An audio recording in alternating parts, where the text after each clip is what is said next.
A canary for one. The train passed very quickly along, red stone house with a garden and 4 thick palm trees with tables under them in the shade. On the other side was the sea. Then there was a cutting through red stone and clay, and the sea was only occasionally and far below against rocks. I bought him in Palermo, the American lady said. We only had an hour ashore and it was Sunday morning. The man wanted to be paid in dollars and I gave him $1.50. He really sings very beautifully. It was very hot in the train and it was very hot in the lit salon compartment. There was no breeze came through the open window. The American lady pulled the window blind down and there was no more sea, even occasionally. On the other side there was glass, then the corridor, then an open window, and outside the window were dusty trees and an oiled road and flat fields of grapes, with grey stone hills behind them. There was smoke from many tall chimneys, coming into Marseilles, and the train slowed down and followed one track through many others into the station. The train stayed 25 minutes in the station at Marseilles and the American lady bought a copy of the Daily Mail and a half bottle of Evian water. She walked a little way along the station platform, but she stayed near the steps of the car because at Cannes, where it stopped for 12 minutes, the train had left with no signal of departure and she had only gotten on just in time. The American lady was a little deaf and she was afraid that perhaps signals of departure were given and that she did not hear them. The train left the station in Marseilles and there was not only the switch yards and the factory smoke but, looking back, the town of Marseilles and the harbor with stone hills behind it and the last of the sun on the water. As it was getting dark the train passed a farmhouse burning in a field. Motor cars were stopped along the road and bedding and things from inside the farmhouse were spread in the field. Many people were watching the house burn. After it was dark the train was in Avignon. People got on and off. At the newsstand Frenchmen, returning to Paris, bought that day's French papers. On the station platform were Negro soldiers. They wore brown uniforms and were tall and their faces shone, close under the electric light. Their faces were very black and they were too tall to stare. The train left Avignon station with the Negroes standing there. A short white sergeant was with them. Inside the lit salon compartment the porter had pulled down the 3 beds from inside the wall and prepared them for sleeping. In the night the American lady lay without sleeping because the train was a rapide and went very fast and she was afraid of the speed in the night.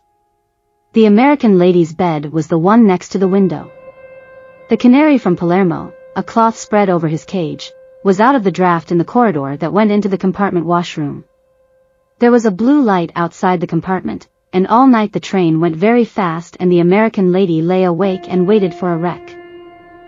In the morning the train was near Paris, and after the American lady had come out from the washroom, looking very wholesome and middle-aged and American in spite of not having slept, and had taken the cloth off the birdcage and hung the cage in the sun, she went back to the restaurant car for breakfast. When she came back to the lit salon compartment again, the beds had been pushed back into the wall and made into seats, the canary was shaking his feathers in the sunlight that came through the open window, and the train was much nearer Paris. He loves the sun, the American lady said. He'll sing now in a little while. The canary shook his feathers and pecked into them. I've always loved birds, the American lady said. I'm taking him home to my little girl. There, he's singing now. The canary chirped and the feathers on his throat stood out, then he dropped his bill and pecked into his feathers again. The train crossed a river and passed through a very carefully tended forest. The train passed through many outside of Paris towns. There were tramcars in the towns and big advertisements for the Belle Jardiniere and Dubonnet and Pernod on the walls toward the train. All that the train passed through looked as though it were before breakfast. For several minutes I had not listened to the American lady, who was talking to my wife. Is your husband American too? Asked the lady. Yes, said my wife. We're both Americans. I thought you were English. Oh, no. Perhaps that was because I wore braces, I said. I had started to say suspenders and changed it to braces in the mouth, to keep my English character. The American lady did not hear.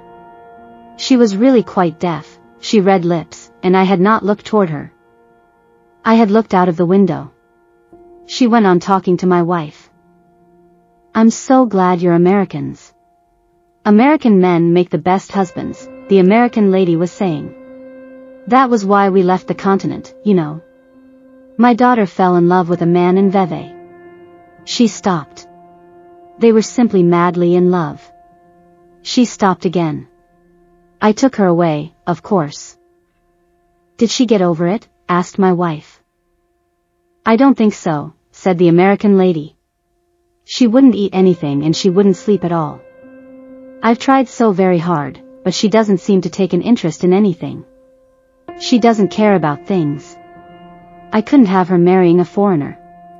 She paused. Someone, a very good friend, told me once, no foreigner can make an American girl a good husband.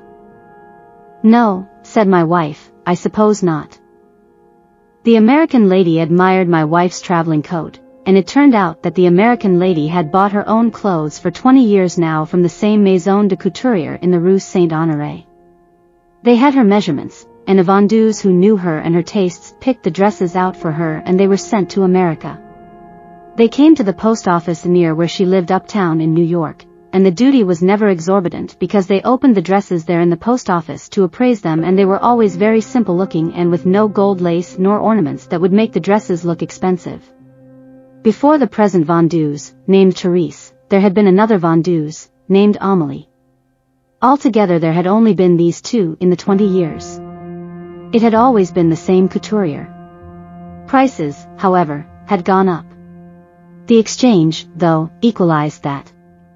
They had her daughter's measurements now too. She was grown up and there was not much chance of their changing now.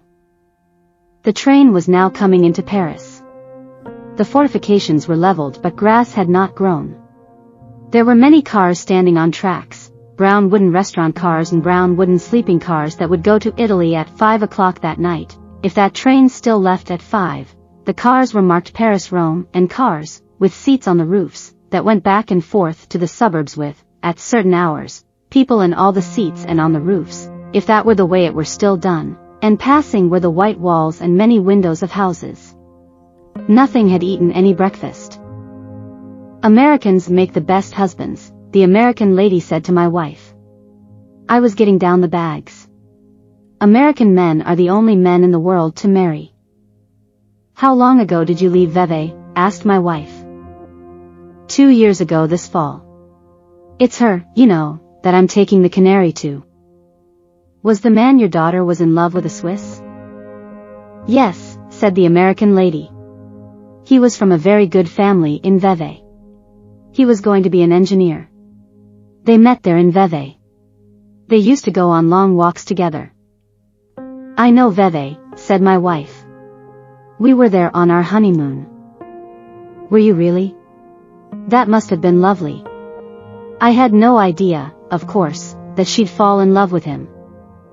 It was a very lovely place, said my wife.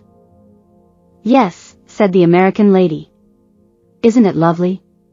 Where did you stop there? We stayed at the Trois Courants, said my wife. It's such a fine old hotel, said the American lady. Yes, said my wife. We had a very fine room and in the fall the country was lovely. Were you there in the fall? Yes, said my wife. We were passing 3 cars that had been in a wreck. They were splintered open and the roofs sagged in. Look, I said. There's been a wreck. The American lady looked and saw the last car. I was afraid of just that all night, she said. I have terrific presentiments about things sometimes. I'll never travel on a repeat again at night. There must be other comfortable trains that don't go so fast. Then the train was in the dark of the Gare de Lyons, and then stopped and porters came up to the windows. I handed bags through the windows, and we were out on the dim longness of the platform, and the American lady put herself in charge of one of 3 men from Cook's who said, "Just a moment, madam, and I'll look for your name." The porter brought a truck and piled on the baggage, and my wife said goodbye and I said goodbye to the American lady, whose name had been found by the man from Cook's on a typewritten page in a sheaf of typewritten pages which he replaced in his pocket. We followed the porter with the truck down the long cement platform beside the train. At the end was a gate and a man took the tickets. We were returning to Paris to set up separate residences.